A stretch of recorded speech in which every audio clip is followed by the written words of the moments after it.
Tá certo, né? Você vai pegar mal. E aí, assim, né, você falou da sua opinião técnica. E agora? A opinião técnica para ano que vem? Tipo, vendo o que tá rolando na Europa, que assim...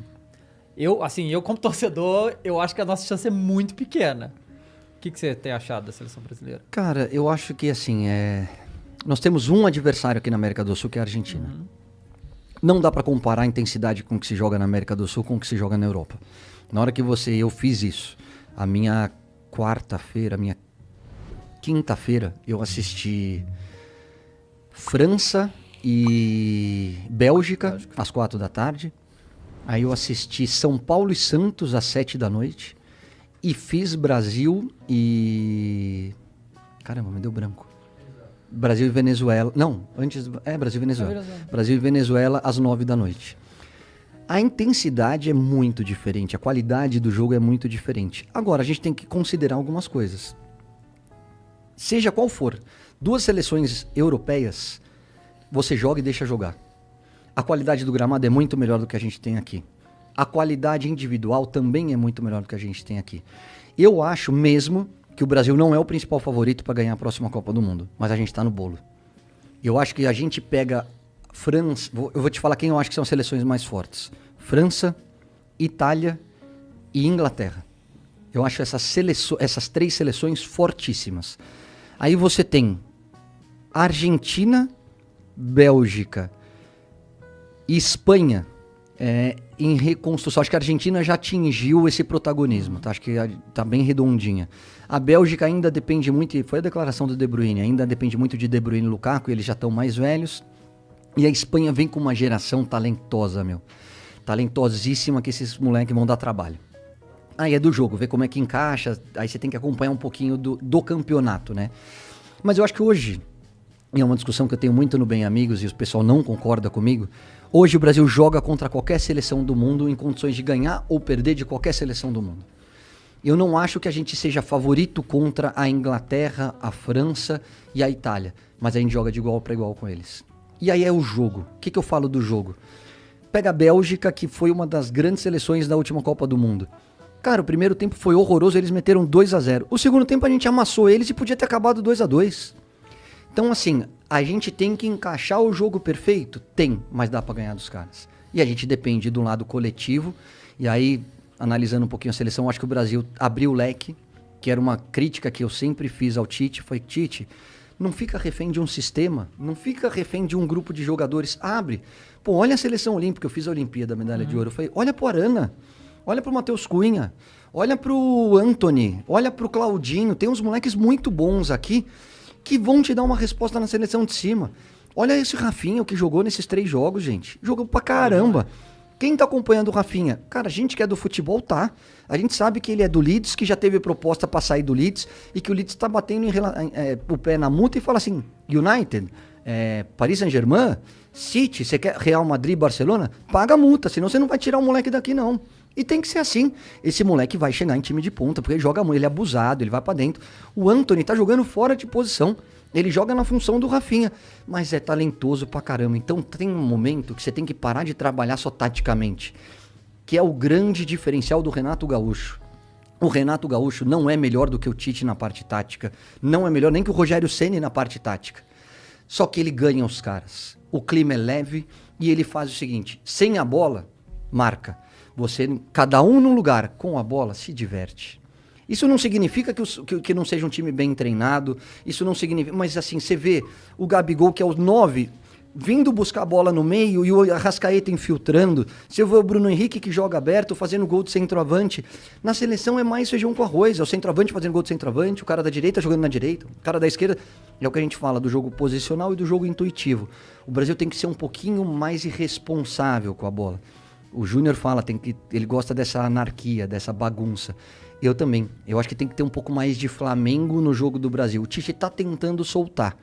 Ainda não conseguiu, mas tá tentando. Se você pensar que tem 1 ano ainda pra Copa do Mundo, na hora que você olha Antony, que você olha Matheus Cunha, que você olha Arana, que você olha Rafinha, você fala, opa, talvez a gente tenha daqui a 1 ano uma seleção mais forte do que a gente tem hoje em dia. Eu acho que o que frustra a gente, né, porque assim, a maioria, isso que é um negócio que a seleção brasileira perdeu muito o interesse das pessoas, né? A maioria nem tá vendo esses jogos aí, porque essas eliminatórias são infinitas, o Brasil já tá classificado e tal, mas eu tenho visto tudo, né?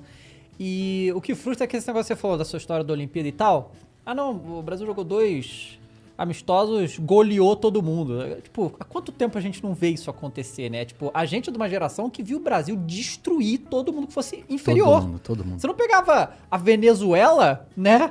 E não destruía. Tipo, o jogo acabou 3-1, mas o placar não mostra que foi o jogo, né? Foi 3-1 lá no final, né? Porque a Venezuela é muito inferior.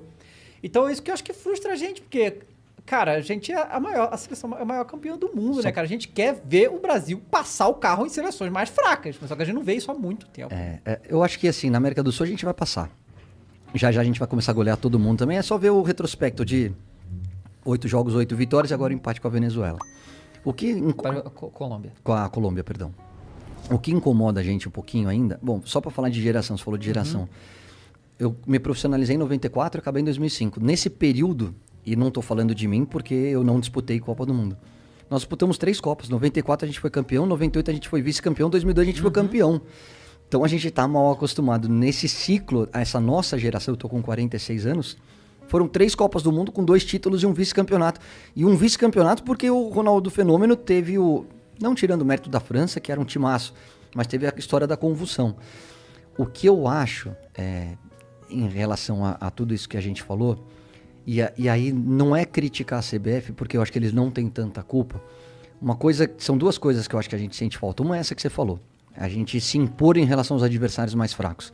Enfiar 4, 5 e falar, ó, aqui é Brasil e não vamos fazer 2-0 e ficar tocando de ladinho, nós vamos enfiar 5, 6 pra você aprender que aqui é Brasil. E a outra coisa é o jogo contra grandes times da Europa.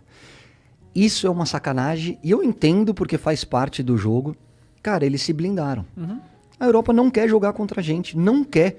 O que a França, a Espanha, a Itália, tô falando dos últimos campeões, aí a